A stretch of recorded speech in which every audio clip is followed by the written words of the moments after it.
Hey guys, this is Ideal Coach. It's a Coach East Rome.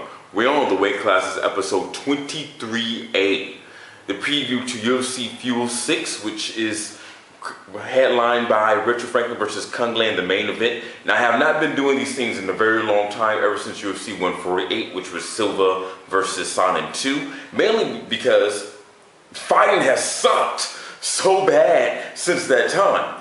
So I'm going to get into my picks, but I want to explain a couple of things to you. I think the biggest problem that's going on in mixed martial arts these days is the bitch-assness of the fans.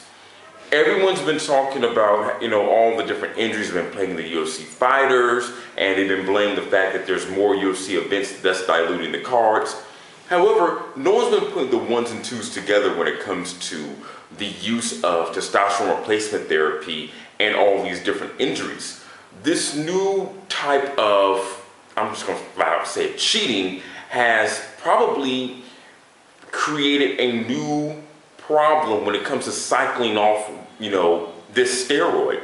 So that's pretty much the reason why, guys like me, and for those who do video, vlogs like this, we tend to watch other people doing the same thing to see their styles and their opinions. And I noticed everyone else doing what I do pretty much has calmed down a whole lot when it comes to previewing MMA events, just because of the sheer lack of interest in these cards that they've been popping out week after week, it seems. So let's get into the picks. Welterweight bout, the stun gun, Dong Hyun Kim versus Paulo Thiago. And the welterweight fight of the night, we have the stun gun, Dong Hyun Kim versus Paulo Thiago.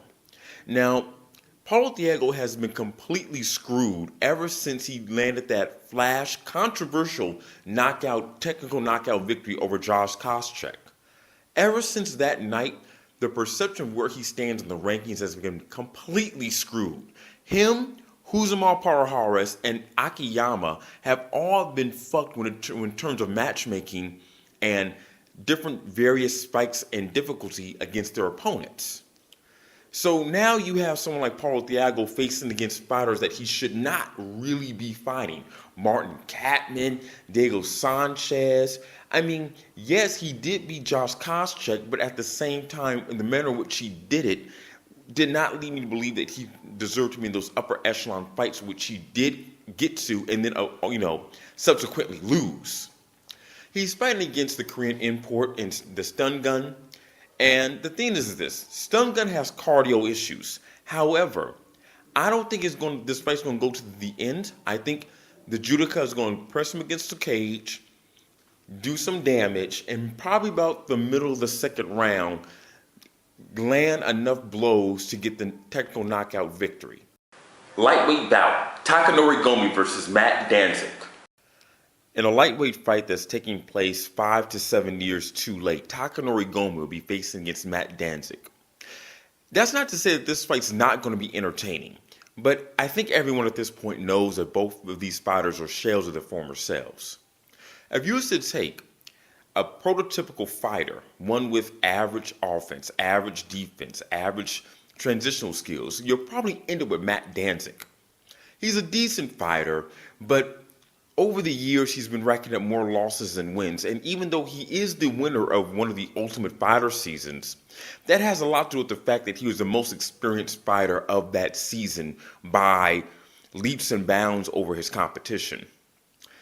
Takanori Gomi has been facing a lot of trouble inside the octagon, especially with fighters with transitional submission skills, people like Clay Guida and Nate Diaz. I don't think that he's going to have that much trouble with Matt Danzig and his submission skills. I see this being a very slow fight the first 2 minutes, and then at some point Takanori Gomi is going to land one of those big left or big right, because he has knockout power in both hands, and it's going to lead to him getting the victory within the first 2 rounds. In the main event, middleweight bout, Richard Franklin versus Kung Le. How will today's MMA fan remember Kung Le when he's retired from fighting? This is something I really have to wonder, because it's like every promoter that he has had ever since 2007 within mixed martial arts has made him fight guys who have no ability to take him down. And I don't think Richard Franklin will be taking Kung Le down to the ground as well. Most of Kung Le's fights, even though they've been flashy and extremely entertaining at times, have been against either cans or washed up legends. This is something that Richard Franklin is not just yet. Rich Franklin should take this fight for a number of reasons. One, he can kick himself, not to the degree of Kung Le skills, but at least enough where he's not worried about the distance so much. Secondly, he's a much bigger man than Kung Le, and I do feel that even though he's a little bit older now and he's been popping in between weight classes, that being middleweight to light heavy, I think he still has enough in his tank to take down Kung Le in about 2 or 3 rounds due to Kung Le's exhaustion, because his gas tank has been really depleting over the past couple fights, if you've noticed, and because I feel that Richard Franklin's striking is extremely underrated ever since those Anderson Silva fights when he's going against the absolute best fighter in the world.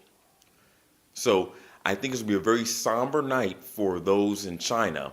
However, I do feel that this has the makings of being probably the fight of the year. And yes, I know that Kung Le is not Chinese. Okay, so I got Gomi, the stun gun, and also Richard Franklin taking it in the main event. Yeah, let me just get back to what I was saying when it comes to the testosterone replacement therapy. The thing is this. I have probably the best way that you can really legitimately solve this problem. Steroids and cheating and blood doping is always going to be in sports. There's really no getting around that. However, what I think they should probably Zuffa should implement is a system where they have very rigorous testing for all the UFC fighters. And for those who don't want to go through those testing whatever procedures that they can go down and fill up the Strikeforce card. Now, that does not mean that Strikeforce will have like lame fights or anything like that. It just means that if you're part of the UFC, you're part of the absolute elite, the best in the world, and if you don't want to go through that kind of testing, you take your ass to a different organization, or they can make Strikeforce like the minor leagues of Zuffa, which it pretty much already is now. But at least this week they make it more entertaining. So that's my solution to trying to solve this problem with all these different injuries fucking up pretty much MMA as a whole for the foreseeable future. All right, guys, tell me what you think. Take care.